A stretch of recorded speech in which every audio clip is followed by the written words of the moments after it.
All right, guys. Well, you may notice at the start of the show, and especially if you're watching the video, I did say we're going to be talking about Invincible with Dan Lynham and Kev Keane. And you may notice if you're looking at the video, there's only one person on screen.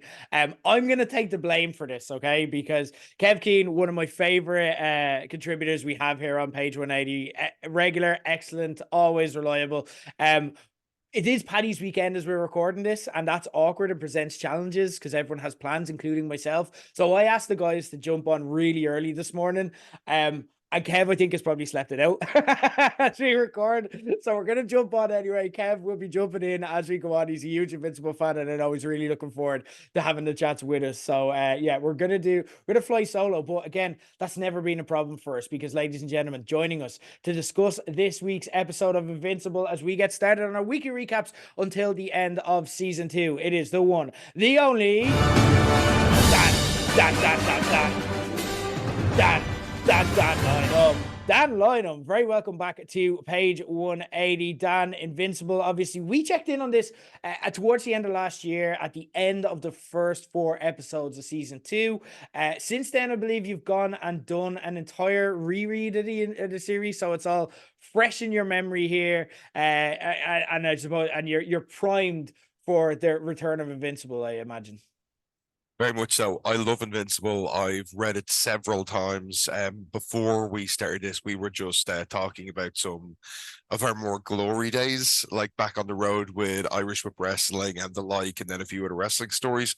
One constant back then for me was myself and Manson, definitely being big comic fans. We always had at least one volume of Invincible knocking around the ring van. A few of the other guys would always pick it up and read it. So that comic, as it was getting big back in the early 2000s, it was always an ever-present factor in those days. So being able to talk about it here, always wanting an Invincible TV show or a movie, it's just brilliant being back. But the fresh read through gave me new perspective. Looking forward to discussing it. I absolutely love it because those things, and what I love about this, and I'd love to get your take on as we do the weekly recaps, is I was reading an interview with comic creator Robert Kirkman, who's obviously heavily involved in the show. And obviously, for those who don't know, Robert Kirkman, also creator of The Walking Dead, again, you may be familiar with. He spoke about how he wanted to, like, with The Walking Dead, they experimented a lot and changed a lot of storylines because they had second ideas of, oh, maybe this could go this way, and they did that. But he said with Invincible, we've got a good thing, we don't want to fuck with it. But there's obviously challenges here, and this is what I'd love to get your thoughts on, because again, it's not the same world. I think back to that period of time where we would have known each other back in the day as a different life almost. It's Very 20 much so. years ago at this stage. And like, again, it's a different world now, and that is the environment where they have to present the same story. So I wonder if there's differences. I wonder if there's kind of updates. I wonder if there's kind of rethinking. For example, one thing I know is that, like, Invincible's mom Debbie is obviously a much bigger factor in the show than would have, because I think they rethought how she'd look and so on. I for the record, if you haven't listened to our previous chats, I own the compendium. I've started the compendium, but then I said to myself, there's some shows where, or there are some movies where you're like, I need to read the book before I watch the show. And I do get that. And I know you recommended, look, check it out. It's amazing. You'll still love the show. But for me, I made the decision here that I'm like, I fucking love this show. And the part of the show, part of an aspect that I love about the show is I love not knowing where it's going. I love the way it just moves along at its own fucking speed and does whatever the fuck it wants. And I want to know, I don't want to know who dies. I don't want to know that stuff. So I've avoided reading that, but I reserve the right to change my mind. Like, if I start getting like kind of itchy feet when we're in between seasons.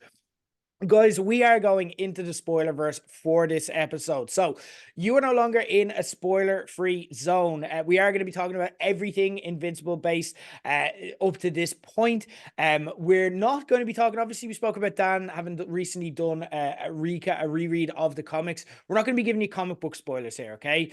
We do want to talk with Dan because we do want to get his perspective, and we can kind of tease or discuss, and he can use his expertise, but it's always to kind of enhance your viewing enjoyment. Again, I haven't watched, I don't know what's coming up in Invincible. So if Dan spoils, I'm going to be pissed. So don't worry, I'll keep him in line, guys. This time. But Yeah. it worked out. I don't know, but yeah, not anymore. No, no, we're all good. So yeah, we will be talking about everything up to what you've seen. So if you haven't seen the episode, go back, rewatch it, and we're going to be diving deep into it. But before we do, as we always do, we're going to put you back into the mindset of what happened in the episode with our alternate recap. And the conveniently English-speaking Thraxans find a bloody mark still breathing while they try pick up the pieces after the Viltrumite attack. He stays for 2 months as the person his dad moved on from his ma with, asks him to take his brother home with him, which is literally the worst possible way you can come home from an exotic stray planet with a baby. That is the one way you don't want to come home with a baby. You didn't even get the ride out of it. What a waste. This left Debbie to have to live that old typical chestnut. Don't you hate it when you get home from your first day back at work after a marriage breakup to find your genocidal ex's purple grasshopper baby in your kitchen? It's the worst. Fucking Donald learns that he's a reincarnated robot. Did the fact that, like, he didn't even seem to have eyes not clue him in that there may be something wrong here? You literally left your sunglasses on while you slit your wrist, dude. How did you not, like, ask that question before? Do I actually have eyes? Like, why is it immediately I'm having an existential crisis, I must slit my wrist? Take off the sunglasses. Just see if you've got eyes. That's not simple.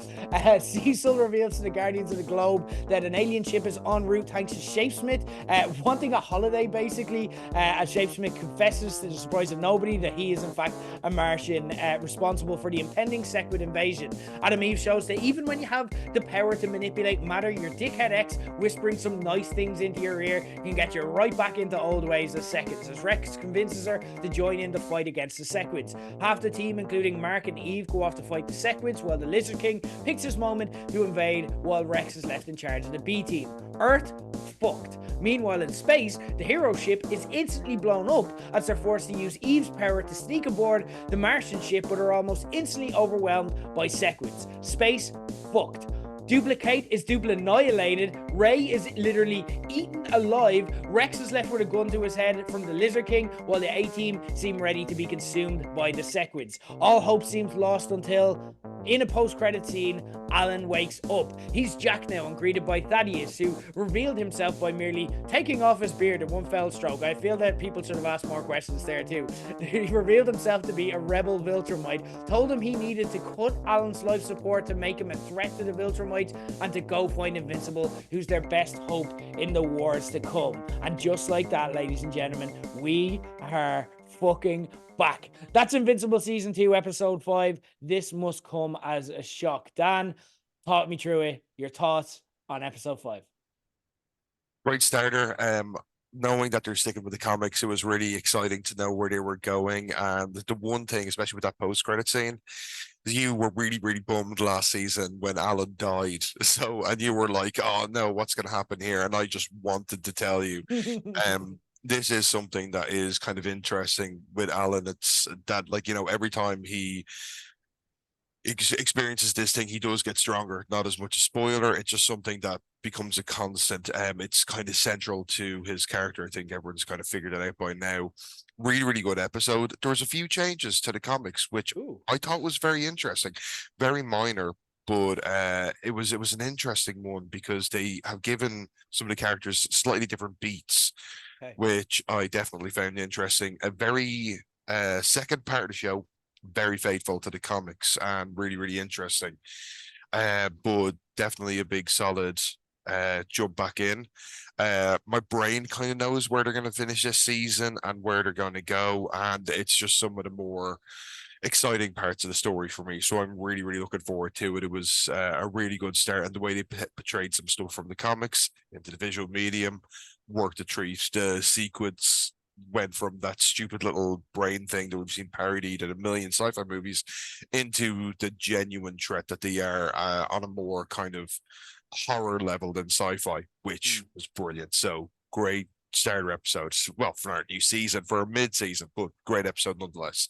Yeah, I love this. I thought this was a nice. I just like being in this universe. It's so fulfilling in so many ways. It ticks so many boxes at the same time. It was a really nice resetting the scene episode to kind of check back in with everyone, which is mad considering the decision to split the season in two was made like after the season was made. It wasn't written that way. It was because of the writer's strike. Amazon just needed to spread out content to keep the subscribers hooked, because they didn't know when they'd have more content. So it's mad that it worked out that way, but it really, really did.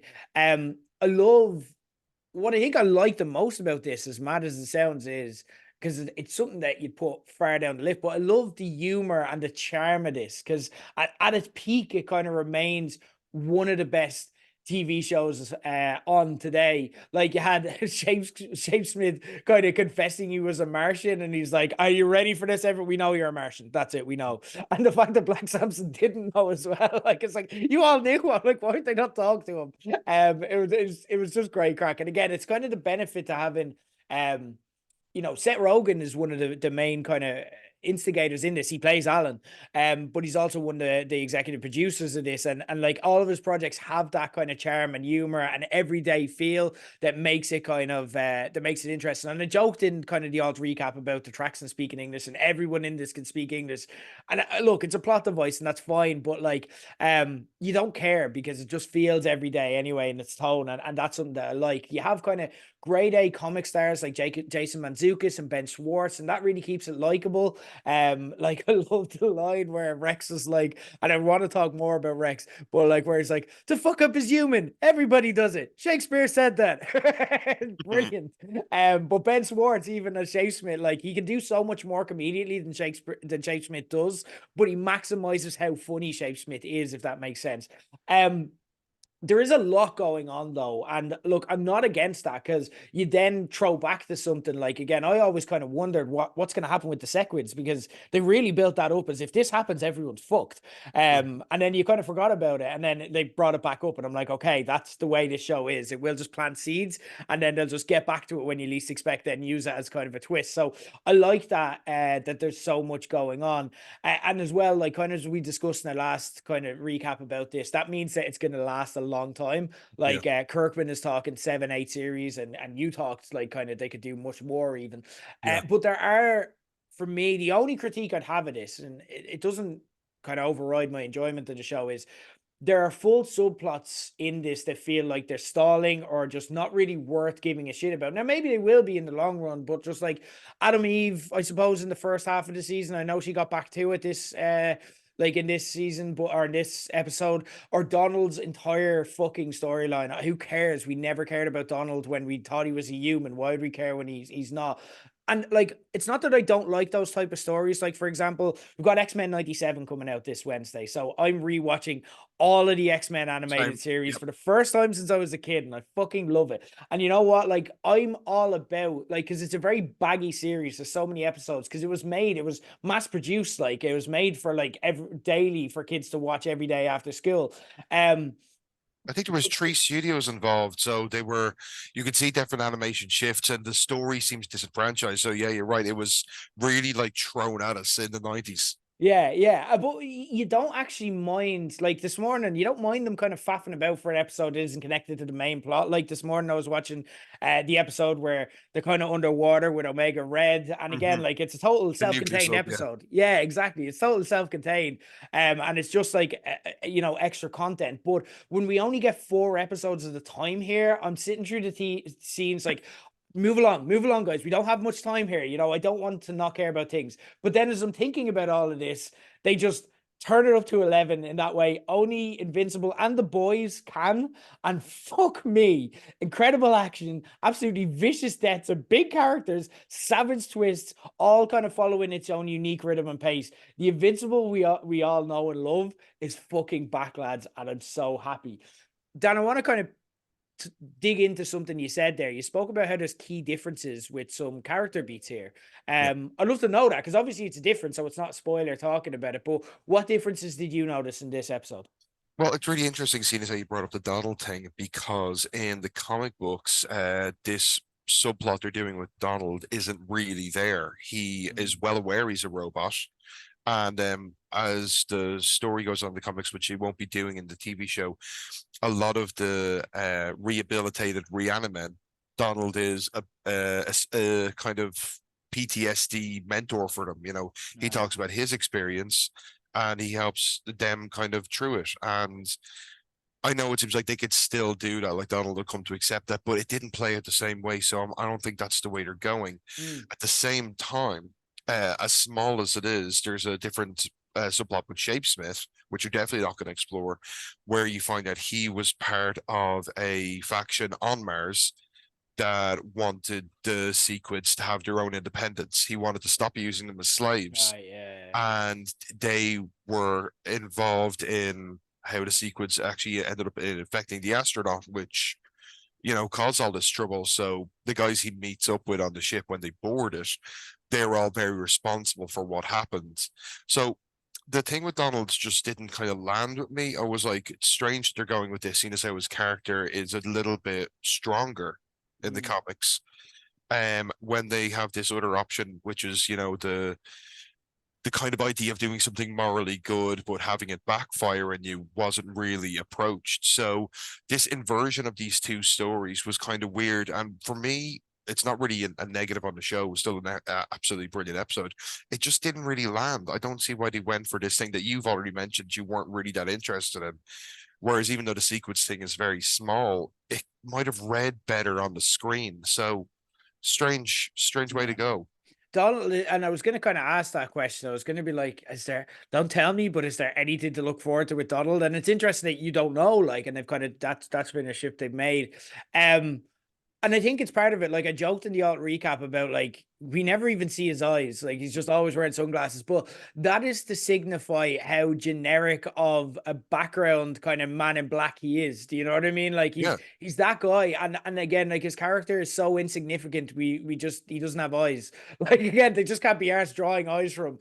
And then we're asked to care about his existential crisis, which again, it's fine. Like it's interesting. Like I could see like again, you're talking about kind of the reanimated endoskeletons and stuff like that as well, where they've kind of saved the brain. And there is interesting things you can parse from there because Cecil at one point said, he kind of mentioned every time. Like as if this happens a few times, and this is the latest in occurrence of him, like kind of Westworld, where they'd have that, like they'd get towards consciousness and they'd basically just click the reset button in their head. And again, that's just kind of the life cycle that they have. So that's interesting, I suppose, but I don't care. And it's just they're telling me not to care by even the design of the character that is tough to go on. But again, that is my only real nitpick with what was an excellent episode. What I love about this is how grounded it is in reality and how it stays grounded in reality. And unlike a lot of comics, like comics can suffer when they do this. It's like George R. R. Martin and like even like fantasy and sci-fi stories as well. It's like George R. R. Martin trying to write sex scenes. It's just like bag of sand. It's like have you ever had sex, George? Like it doesn't seem based off your sex scene that you have. Like and sometimes like comic book when they try to ground themselves in reality they can actually move further away from it and it can disconnect you, but this does stay connected. The characters sound like they're talking in real life, and that's why I love the stories that they have and the decisions that they make. For example, Mark and having to bring his brother home. um Farewell, I think it looks like we're saying to the great Rhea Seahorn, an amazing casting option. By them bringing on fucking Kim Wexler onto this show, everyone is on this show. But she obviously asked Invincible to bring his brother home, which presented Debbie with a kind of dilemma. This got me thinking about real life conversations of like, what would you do? Like, if you're Mark there, you kind of have to bring them home, but also would you leave it with your mom? Like that's fucked up. If you're Debbie, what would you do? Let's have this conversation because I'm just very interested because it just got me thinking. The medium of comics versus TV show is always going to provide different narrative beats, obviously. And it landed a lot better in the comics because of one key factor. In the show, we just seen what happens.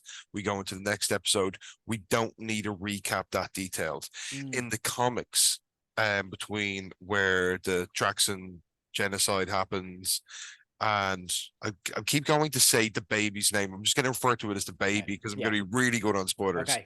Thank you. So, between when the Traxon thing happens, the baby and Mark leave and then come back to Earth where Debbie's told the story. You are given more of a recap there. It's the story being fresher as opposed to this gap where, the exposition happens between Mark and Debbie. That made the story just kind of land a little better because you had more of a refresher. And the way she bonded with the baby, nearly did it again. The way she bonded with the baby in the comics as well was a lot more heartfelt. Right. So it worked out better just because of the medium. Because I did feel that as well, that I was like, this is a big ask. And it's weird because it doesn't feel like that she's accepting it. I Yeah. think that's why something they didn't do in the comics as much, they did it in a different way.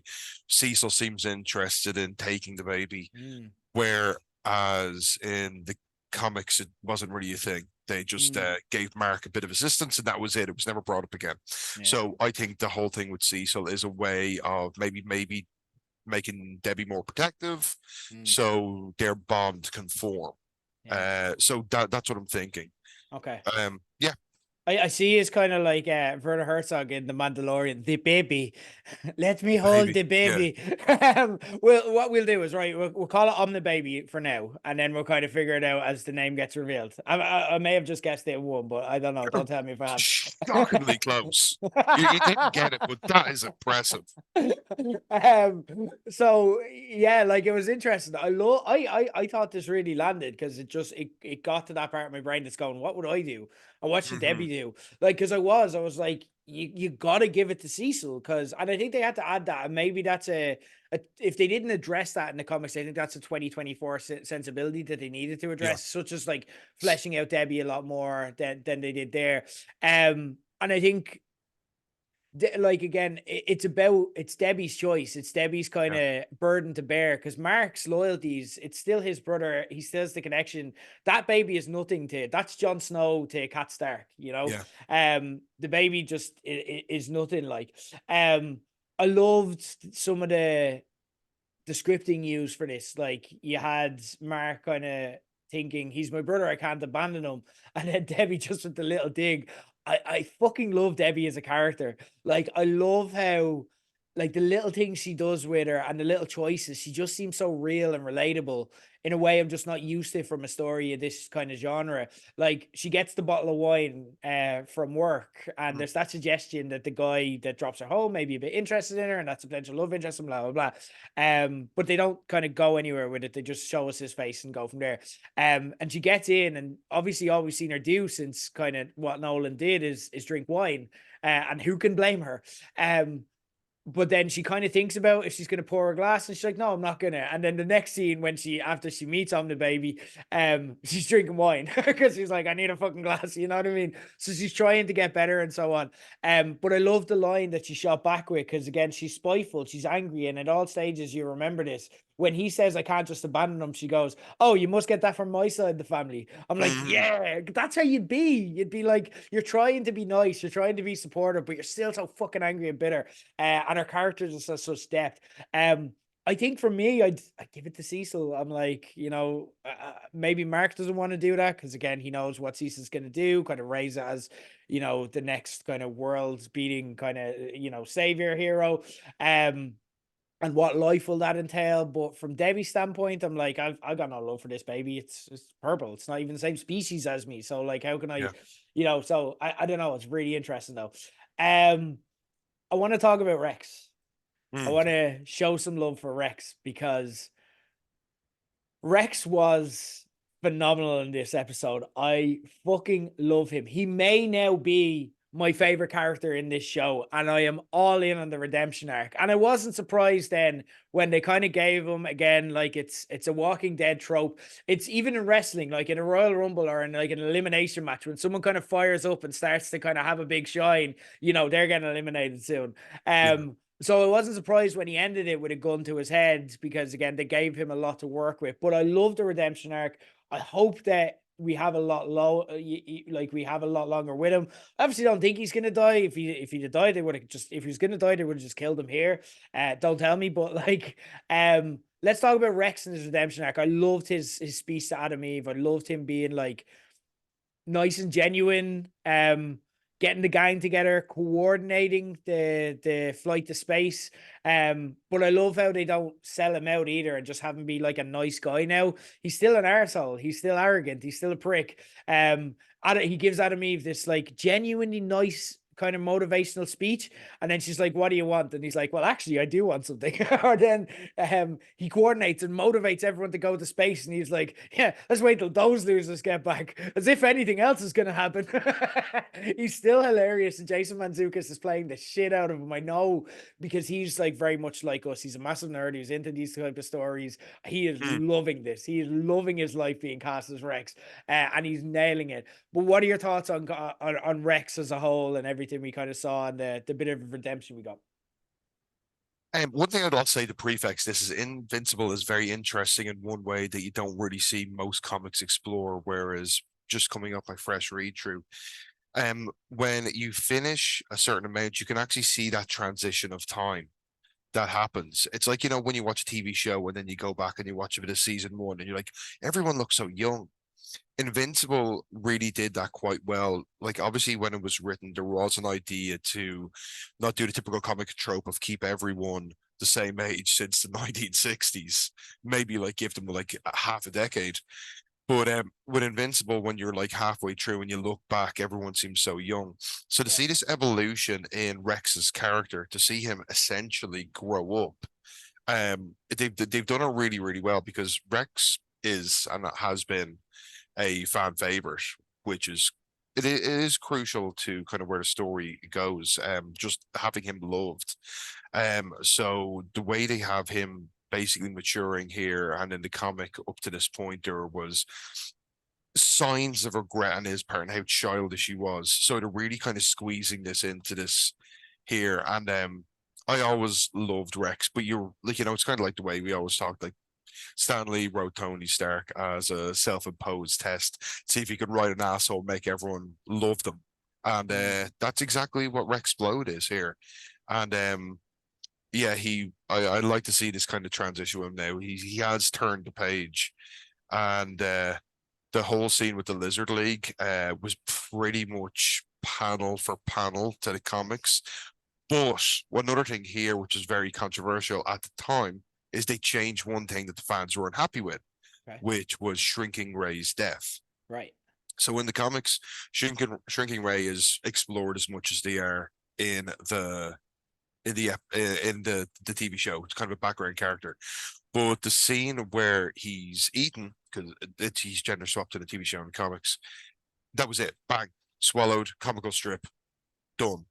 And everyone like, kind of like had a big send off, including the original Guardians of the Globe, which we saw in season one, which is about episode 10, or sorry, issue 10 in the comics. And the first Shrinking Ray just be killed like that was terrible. So the fact that they made her death in the TV show more obvious, more grotesque, because people kind of waiting for Shrinking Ray to pop back up, but they really showed we killed her, like she got mushed and She's bled dead. out, was a bit of a redemption, because that was something that really sat bad with the fans at the time. So to see that change, I know we're deviating from the Rex thing, but it's just something I was really happy that they approached. So this has got me thinking, the stuff that is still to come, that the fans weren't big on, are they going to use this new medium as a way to rewrite a lot of stuff that the time fans were like, bad decision, why did they do that? It's a little snippet into the future, but that allows me to think about some stuff that's coming up, maybe some stuff with Rex, I'm not going to say, but the rules are kind of being rewritten, and for people like me who knows what's coming, that's exciting. Yeah. I'm just like, I'm happy that like he had that moment. I think people are starting to see them as it kind of reminds me of the older douchebag brother in Weird Science. Now they may not turn him into a poo monster, but you do at the end of the movie realize you kind of grow to like him. He's a bit misunderstood. Another great one is, God, that movie Sex Drive. I can't remember the character's name or the actor, but how you just like these older brother douchebag characters as it goes on. You can kind of see why they're such an arsehole and get on their side. And that's what Rex is doing now, and it's working great. Nice, nice. Yeah, big into again. If we throw back to my X-Men rewatch, I was only watching Juggernaut Returns the other day. It's very similar vibes. Mm. Yeah, so I like it. I love kind of the what's really interesting about that change, which obviously I didn't know about. They really fucking killed Ray. That makes sense of how vicious the death Mm, was because it was fucking disgusting. The sound effects were like you could hear the crunches, you could hear Ray being digested yeah, during that, and like again, it makes a lot of sense in the scene knowing how they played it now. Knowing yes, what it was like in the comic, because again, you have that Rex go, haha, you didn't realize it could get bigger. And they're kind of doing that Ant-Man Thanos theory. They're kind of yeah. playing that out. Um, but For anyone who hasn't seen that, I recommend just going to Google. You won't get any spoilers. Shrinking Ray death in comics. It is literally one panel, and yourself and everyone watching this, they go have a look at that now and see yeah, how different that was, and you'll get okay. it.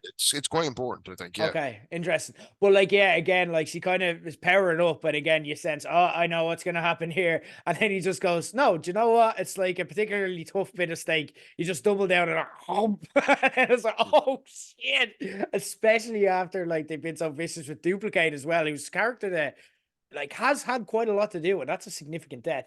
I love the point that you made though, and the show is really good. I was really thinking that myself at showing the passage of time, like and mm, showing the impact of time passing in very subtle but meaningful ways.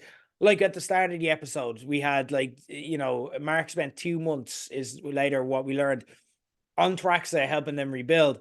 But then, like, by the time he's leaving, essentially, the Empress is ready to die. And they'd signaled that in the previous episode that they've got very short lifespans. And that's how, like, they were able to have a child and stuff like that as well with Nolan. But again, that was really effective. But also when he got back then, 2 months has passed in Earth time. And again, while that's not as big of a deal here, stuff can still happen in 2 months. And Amber mentions her grandfather died and he mm. wasn't there for any of that, and then he feels awful as a result. So really effective, and I'm glad that it's something that the show takes time for. I'm mentioning Game of Thrones a lot. I think it's because I'm watching Shogun, but like I think that was something that it did quite poorly towards the end. So I appreciate when shows actually make an effort to do it. Mm. Let's talk about the we've already touched on it, but let's talk about kind of the two battles at the end and when it really dialed up to 11.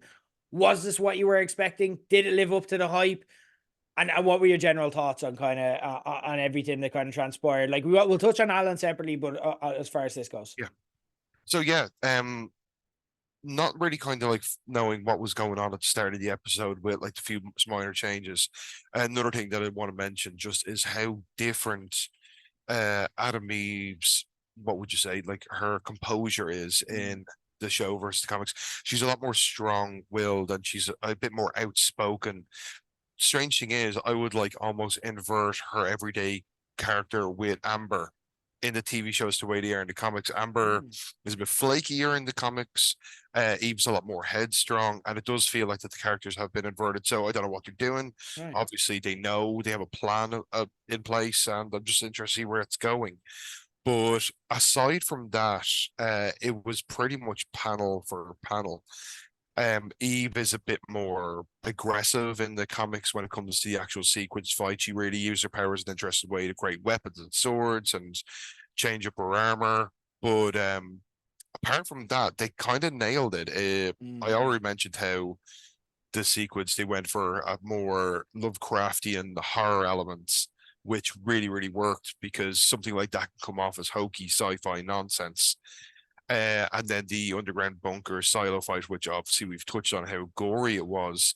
Um, Invincible kind of established itself in the comics very slowly compared to the show as to how visceral it was. mm. Even like the first episode, like the whole thing, it's like this is for kids, and then the Guardian scene just shuts that down completely. And I'd say there's some parents who are definitely paying a lot of psychiatrist bills right now for their kids who thought they were going to be watching like Ben 10 or something like that, and it turned out to be just this incredibly violent TV show, and now Yeah. like poor little kids are traumatized. But the violence does play into a big part, and then as the comic evolves, especially written by someone like Kurtman and Ryan Otley, who is an executive producer as well, who did, I think around issue 8, did start becoming the main artist. And Otley has this amazing ability to really make you feel every punch. He's a great visual storyteller. Mm, So the violence has to be turned up in the show to reflect how every single punch landed in the comic, because in a medium like comic books, you can make something that happens over a second last several pages. Yeah. I think we talked about that before, that the second last issue of the Battle Royale comic, the manga, uh, this, what, 150, 200 page book, you can argue happens over the space of 15 seconds. And so when you're in comics and you can really spend that time to make like someone's broken ribs or make it like a punch feel earth shattering, you need to kind of up that in the TV show by making it extremely violent. So the violence seems nonsensical sometimes, but if you've come off reading the books, it does give it that Invincible feel. And the nuclear silo thing did that really, really well. Mm. I love when Invincible gets like this, and it's funny you bring up the first episode because this reminded me of the first episode. It's like the vibe you're feeling, and again, we've been 3 months away, which is arguably way too long for us to have been away from this. Not just because we're fans, but because you need to keep momentum of the story going. But they got back in, and like again, it kind of had that episode one vibe where I'm like, oh, this is cute. These are really charming. This is really clever. I like this. I'm not mad about that Donald stuff, but it's fine. Like everything else is great. And you're kind of at that stage where you're like, this is a good 7 or 8 out of 10 TV show episode. And then holy fuck. Yeah. And I love that. How visceral is the word you use, and it's a word I'll kind of double down on. It's incredible. I liked it. I liked how tongue in cheek this show is as well, where they're like the Lizard League is lame, and then like they're actually what's after happening? Why are they good? I think that's interesting. Why are they able to now tear them apart? Okay, yeah, granted they only had 3 heroes left to fight. There's intrigue there as well because again we didn't see the gun being fired at Rex, so I would assume Rex is going to be fine. But then there's that intrigue of who can save him, like who's around to kind of stop that bullet being pulled or that gun being fired. So what's gonna happen? Like kind of there. So it's intriguing. Like again, the sequence I thought kind of it was something that stuck with me and I was waiting for. It lived up to the billing. I would have liked more of it if I'm being honest. Maybe we'll get more next week. It certainly doesn't look like it's close to being resolved, though. Again, you'd kind of imagine like Alan has been sent there. So if I'm speculating, I'd imagine that there's a Deus Ex Alan coming their way. I don't know though. Don't tip me. Don't tip me if that's the case. So like I'm intrigued. The only thing that I kind of say is again time. And again, I'm very conscious when you get 8 episodes of this, okay? And Yeah. I'm like, we know that ultimately the Viltrumites and or Omni-Man are the big bads here. They're the final bosses, okay? We know that Angstrom Levy is probably someone that we need to be aware of and pay attention to in the shorter term. And maybe it's the big boss of this series, maybe not, I don't know. But again, kind of these are two relatively minor characters, so I'm worried about the pacing of the show. I'm like, there's a to be continued here, so I'm suggesting this is a 2 episode arc, and that's fine. Yeah. Again, in X-Men, when you've got 19 episodes, you're Yeah. fine with that. Give me a 5 episode arc. I'm grand. It's not the arc that I'm worried about because again, I think there's enough story here to tell. But it's the amount of time you're devoting essentially half of these to outcomes we know. Like again, there may be deaths here, and we got duplicate dying here. You know, if there's people that are on the table, there's a lot of kind of extra kind of red shirt guardians of the globe that they've thrown in recently who could turn out to be someone or could turn out to be just be people that they kill. So I wouldn't be surprised if we see people die, but I don't think anyone massive is going to die in the next 2 weeks. So I'm like, do we need to spend half of the series on this arc when we know kind of the outcome here? And that's kind of where I'm at. And again, I may feel completely different next week. It's the only thing that I kind of took away from it. And maybe you could fill me in on if that's the case. But I also want to touch on Alan and the revelation, which I found really funny because it's like, first off, I don't know, like, yeah, like I was gutted when kind of it seemed like they did kill Alan. I'm glad he's still alive because I felt that they set up his story well enough that we didn't get enough of him, so I'm okay with it. Like even if it felt a bit cheap to just bring him back and be like, haha, actually when I did an evil thing, I actually did a good thing. Mm. Thaddeus's reveal, again, I'm fine with the overall revelation, so I am more nitpicking, but that uses reveal where it's like the only thing that stopped him from being like a Viltrumite was just a bit of extra hair here. Yeah. And I'm just like, no one asked any questions, but whatever, I'm fine. I'll roll with it. And it's just a funny kind of memey thing. What were your thoughts on all of that? Yeah, so like the Alan thing, once again, looking at the comics and looking at how things kind of went, it was different. One, Thetis doesn't actually like kill Alan in the comics the way he did in this, shoot up as a live sport machine. That in the same comic that we had the Alan special, that one ends up with him waking up, Right. realizing he's stronger. So it was obviously done. It felt a little bit cheap, to be Yeah. honest. It was like, and it, kind of to give us that red herring and kind of veer a certain way. Mm. So once again, I think that just kind of like suffers from the switch in storytelling medium. The beard thing, which is great because you talked about earlier the humor of Invincible, and as Invincible goes on in the comics, it's something that's able to laugh at itself. So Mm. this is something that happens, but it's not a spoiler. It's just in reference to what you said, which is at a later date, a character says to Tatus, "Prove that you're a Viltrumite. Please conduct a ceremonial Viltrumite beard pulling." And he's like, "No, I've done it enough times already. It hurts." So the beard pulling thing, I'm glad you picked up on that because people are going Brilliant. to go, "That's hokey." It becomes an in joke. A It's something bit. that they're able to laugh at. Yeah. Uh, and because I think that in the comics it looked like he was wearing a fake beard, but in this one they just went for the, oh no, Viltrumites grow beards, and it's just a thing to prove that they're undercover. Yeah. So I'm glad that they went with that, but they do address it as it goes on. That's really funny. Um, but yeah, like there's a lot of Viltrumite stuff that I'm just so excited about. That I would love to go on about. I'm trying to think. I'm not going to give anything away. There's two Viltrumite characters we haven't seen yet. Okay. That are two of my favorite characters, and I'm just dying to see how they're introduced and if they have the same impact. Okay. I think we talked about one before, and I didn't go into it. One is very one-dimensional, but he's very good at what he does, and then there's another element that is just it really changes the game.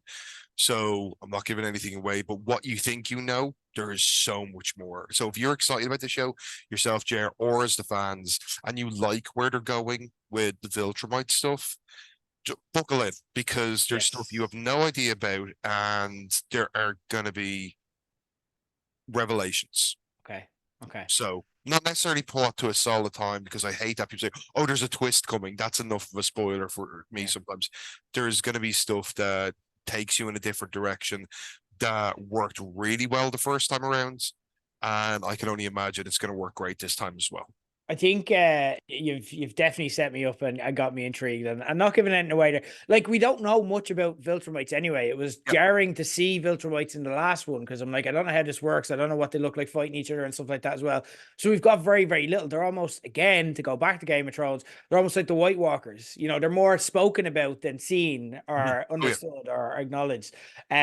So yeah, exciting times, and I'm really looking forward to it. I'm really looking forward to these conversations. Don't worry, Dan. Week by week, you're going to get to discuss more as we go on, and we'll parse that out, that wisdom, and This I'm is looking your forward. fault because you have this setup here where we get to talk spoiler free about stuff which no one does anymore.